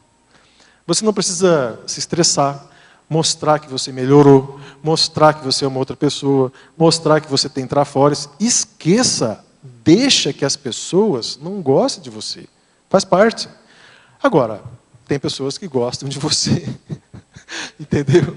Então, eu coloco Tomara isso... que sejam os amparadores que gostem da gente, não os assediadores. Exatamente, porque isso é um problemão. Eu já vi muita coisa acontecer por a pessoa não admitir que, sabe, que ela não é uma unanimidade. Então, veja, um orgulho, né, por trás. Né? O professor Valdo, ele fala que eles têm muitos inimigos, né? Muita gente que não gosta dele. Gosta dele. Agora, em Fobiologia, página 15, poderia discorrer a respeito da cosmoeticofobia? Qual a causa desta fobia? Então, a cosmoética, ela é enfrentamento. Né? Ela não é uma coisa aconchegante que chega na preguiça. A cosmoética, ela exige o seu entendimento das suas questões. Porque se você quer pensar em cosmoética, você vai precisar pensar não só na sua autopesquisa, nos seus enfrentamentos, como nos outros, na relação dos seus autoenfrentamentos com os outros. Isso vai te obrigar a pensar, vai te obrigar a fazer alguns enfrentamentos, algumas questões. E se você tem medo de enfrentamento das suas questões, você vai ter medo da cosmoética. A cosmoética ela vai passar meio batida de você. Então, a cosmoética não é o amor puro, cósmico, mega fraternal da humanidade. Entende? A cosmoética ela exige posicionamento, ela exige um entendimento, por exemplo, de que os princípios estão acima das pessoas. Né? As pessoas não são mais importantes do que os princípios cosmoéticos. Então, isso vai te obrigar a pensar que você precisa seguir princípios. Né? Então, um exemplo que me veio esses dias aí é o seguinte: você segue as regras do trânsito? Se você não segue as regras do trânsito, como é que você vai seguir as regras do seu código pessoal de cosmoética? Se você não obedece uma placa, se você não obedece uma faixa, você vai obedecer o seu CPC? Qual que é a lógica de você obedecer o seu CPC e não obedecer uma regra de trânsito? Entende? Então, olha a extensão disso do ponto de vista das regras sociais. Né? E por isso que eu coloquei aqui no verbete os hábitos e costumes do grupo evolutivo. Você precisa saber quais são os hábitos e costumes aqui do seu grupo, da sua família consciencial, para você não dar bola fora, você conhecer as regras de etiqueta social. Cada grupo tem a sua. É importante você estudar isso aqui na CCCI. Uhum. Agora a pergunta de uma mulher de Madrid. Em Fatologia, página 13, segunda linha, poderia falar das relações afetivas do passado, agora sob o escrutínio do autodiscernimento? Você já falou, né? Eu já comentei, mas só para dar uma repontuada aí, só lembrando que o autodiscernimento que é o diferencial aqui que a gente estava comentando. Na família nuclear, você tem uma cortina de fumaça que envolve cobranças, culpabilidade, vitimizações, compensações afetivas, né? O pai ou a mãe que tem uma certa dificuldade desconta no filho, o filho que acha que a culpa do mundo é o pai e a mãe dele. Essas questões todas da ignorância, né, com própria evolução. E na hora que você coloca o autodiscernimento, muda tudo, né? Porque aí você coloca prioridade. E a hora que você estabelece prioridades para você, essas cobranças, essas questões familiares deixam de interferir, né, tanto na sua vida, porque agora você tem um propósito, você tem projetos, você tem algo que você vai seguir, você vai focar. Eu acho que outro ponto também, que deixa muita gente dentro da família nuclear perdida, é a falta de megafoco, né? Então, se a pessoa não tem um megafoco, o prioritário é ir no mercado, é obedecer tudo que tem que fazer para atender a família nuclear. Se a pessoa tem um megafoco, ela pode ajudar a família sem que a ajuda à família signifique a interferência e a não realização da própria PROEX, da Programação Existencial. Agora, em Fatologia, página 13, 7ª linha. Como se deu, na sua experiência, a substituição de heterocobranças típicas do grupo karma consanguíneo por autorresponsabilidades evolutivas? Olha, no meu caso foi o seguinte, meu pai faleceu quando eu tinha 16 anos, a minha mãe faleceu quando eu tinha 22, 23. Então, eu cresci praticamente assim, da minha adolescência até agora, convivendo na família consciencial aqui, tá? O que aconteceu na minha família nuclear foi que eu fui, né, cuidando da minha vida pessoal, profissional e tal, já distante, longe, né, deles, né? Primeiro no Rio de Janeiro, depois Belo Horizonte, agora aqui em Foz do Iguaçu. Então isso é uma condição que me deu assim muito tempo para eu refletir sobre as questões da minha família. E eu não tenho mais ingenuidade com a minha família, como eu coloquei aqui, né? E assim, eu já tive na minha família alguns irmãos meus já fizeram até o curso no Higiene Consciencial. E no curso a gente consegue trabalhar muita coisa de família consciencial, extrafísica, e amparadores e tudo mais. O que eu faço é evitar estupro evolutivo com os meus irmãos que não são da conscienciologia. Tá? E de ficar, por exemplo, o meu verbete aqui, esse verbete de hoje, eu divulguei para 2 irmãos meus, só. Eu não divulguei para toda a minha família. Entende? Que eu estava aqui né, trabalhando essas ideias. E daqui a pouco vai sair o meu livro. Então, assim, eles vão ler no meu livro, eles vão ver o que é higiene consciencial, o que é conscienciologia e tal, do meu ponto de vista. Então, isso já vai ser suficiente para eles, se eles quiserem saber mais e perguntar mais, a gente conversa. Mas eu acho assim, e hoje agora tem a minha família nuclear consciencial, como eu coloquei aqui, né?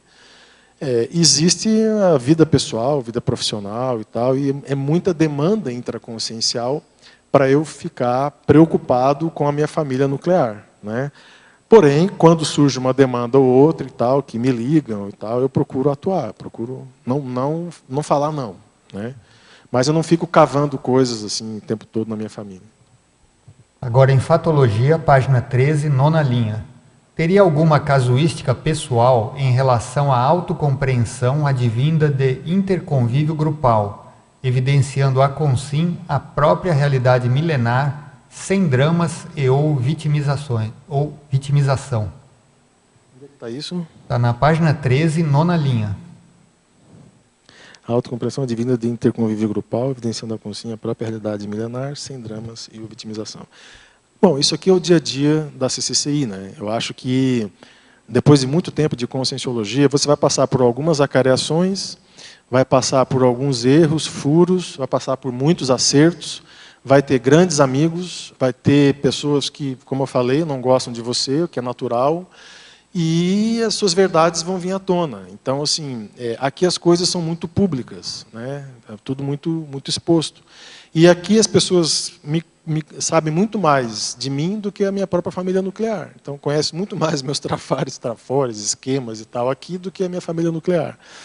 Então, do ponto de vista assim, de vivência pessoal, Eu acho que o que mais me ajudou, assim, mesmo para valer, foram as retrocognições.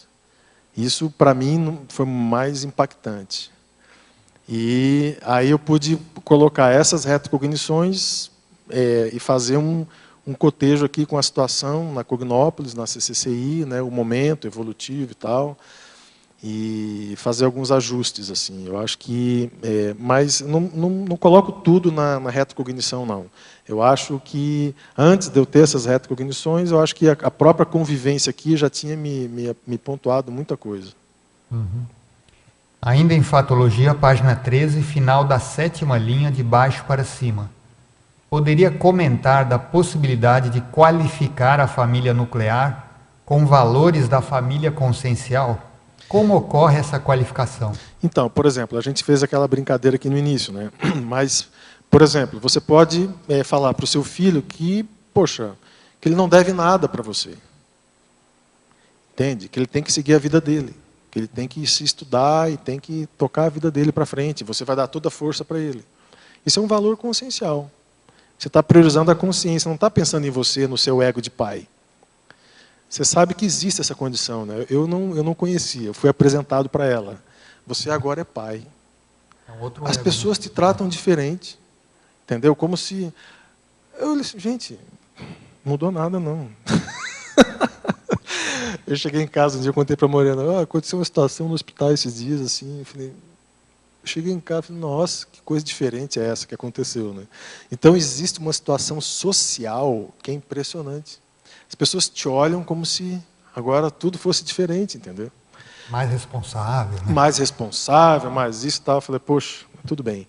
Mas essa questão é você aplicar o que você aplica intraconsciencialmente em você, você saber que você não vai compensar nada com seu filho. Tá? Isso eu acho que é um grande aprendizado. Porque...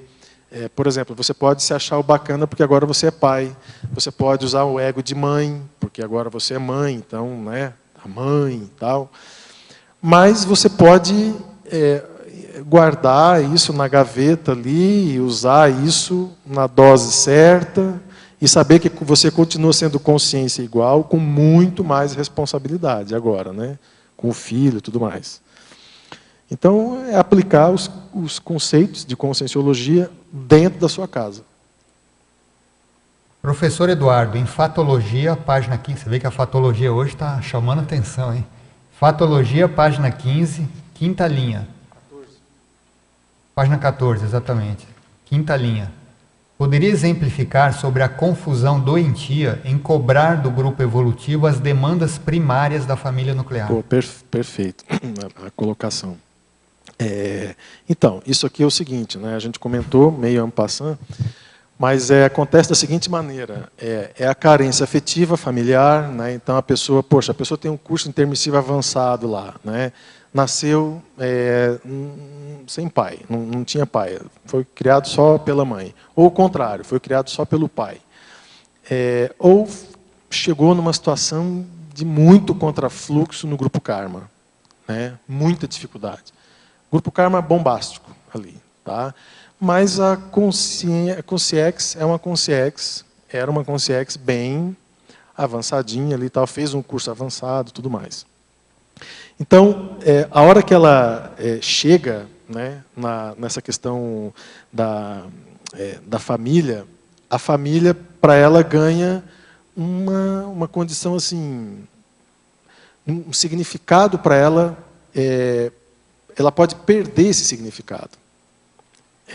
E aí, se ela não consegue resgatar a condição extrafísica dela, ela acaba sendo engolida pelo processo familiar. E aí, o que vem em relação a isso?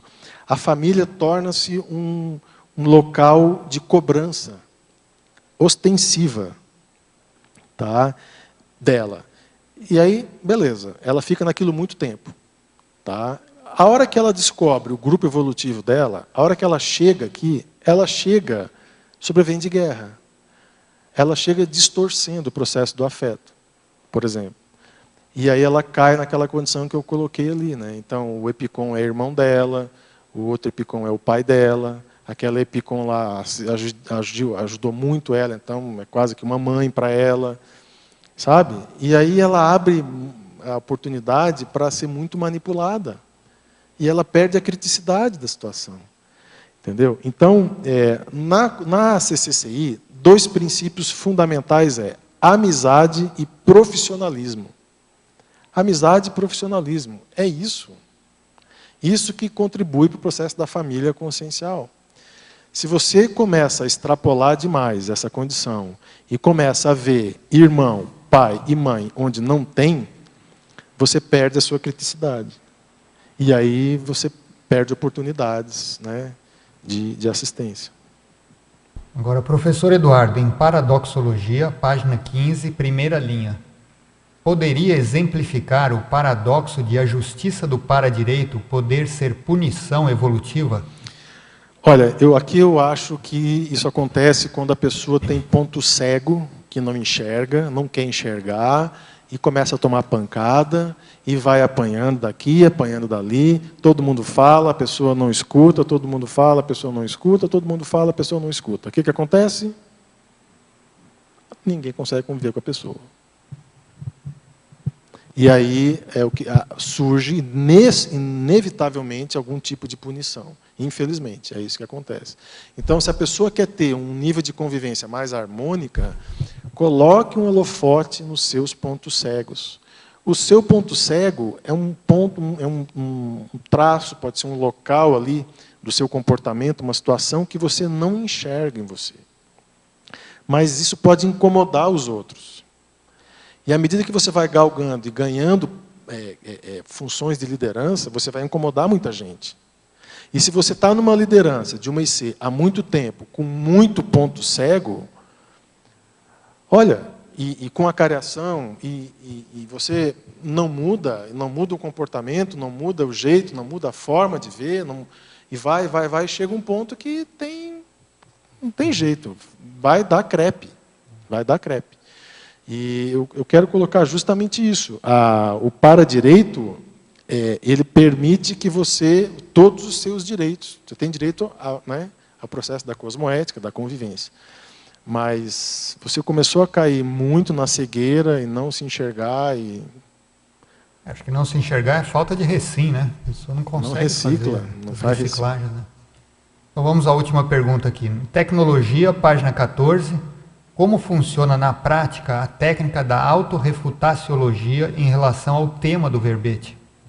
Então, a técnica funciona assim. Você entrou uma ideia na sua cabeça antagônica, tá? Por exemplo, uma raiva do seu pai, uma raiva da sua mãe, ou você está culpando o seu pai de alguma coisa e tal. Nessa hora, não é só a ideia, é um estado emocional, é um bloco, é um todo que toma conta de você ali daquela sensação emocional. Você tem 2 caminhos. Ou você parte para uma associação de ideias patológica em relação àquilo e começa a lembrar as coisas ruins que a sua mãe falou para você, que o seu pai falou para você. E você vai se assediando cada vez mais. Uma ruminação mental. Né? Ruminação mental, que é tema do seu verbete. Né? Ou você consegue, com uma certa criticidade, autocriticidade, você frear esse processo. Esse freio é a refutação. Você começa a refutar essa pensenidade. Só que, muitas vezes, isso entra como um looping que toma conta da sua pensenidade. Você sente a raiva, você sente aquela situação e fica naquilo. A técnica que a gente recomenda, de higiene consciencial, é a técnica da potencialização do EV. Então, o que você vai fazer? Você vai entrar no seu quarto, você está com aquela ideia ali, você não está conseguindo refutar um sentimento, uma ideia de uma pessoa da sua família. E aí, como é família, vem o passadão, vem as consciex, tudo ali junto para tentar desestabilizar a relação. Aí você vai, o que você faz? Você vai para o seu quarto, fica em pé, o quarto da TENEPS, fecha a porta, desliga todos os aparelhos e você vai fazer uma mobilização de energias como você nunca fez na vida. Você vai colocar toda a sua força como se fosse levitar. Você vai fazer muita força com as energias, dos pés para a cabeça, da cabeça aos pés. Aquele EVzinho que você faz de vez em quando lá e tal, esquece aquele. Você vai agora arrasar o quarteirão e você vai mover uma comporta da Itaipu. lá da sua casa com tanta força que você vai fazer. E aí o que acontece? De tanta concentração que você faz nas energias, corta. Acabou o looping, acabou a tal da pensenidade. Então, depois que você fez isso, olha, eu sei que funciona muito bem, né? Já funcionou muito comigo, eu sei que isso já funcionou com vários alunos também, com várias pessoas.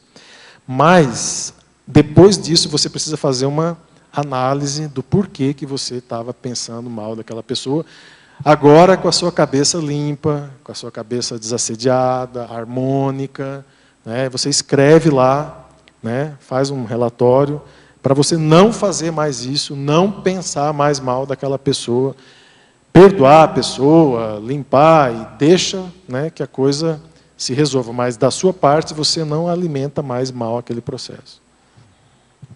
Muito bom. Nós agradecemos aqui o professor Eduardo. Muito bom o seu verbete. Acho que ajudou muita gente, né? E, como sempre, esperamos os próximos, né? Os próximos verbetes. Nós agradecemos aqui a participação dos tertulianos, dos teletertulianos também, e passamos agora para os nossos avisos e divulgações. Obrigado. As pontuações da tertúlia de hoje são 23 assinaturas no livro de presença, 10 perguntas presenciais e 24 perguntas respondidas online. Para amanhã, nós teremos o verbete Binômio Representatividade e Responsabilidade, especialidade Grupo Karmologia, com o verbetógrafo Paulo Freire. Obrigado e boa tarde a todos.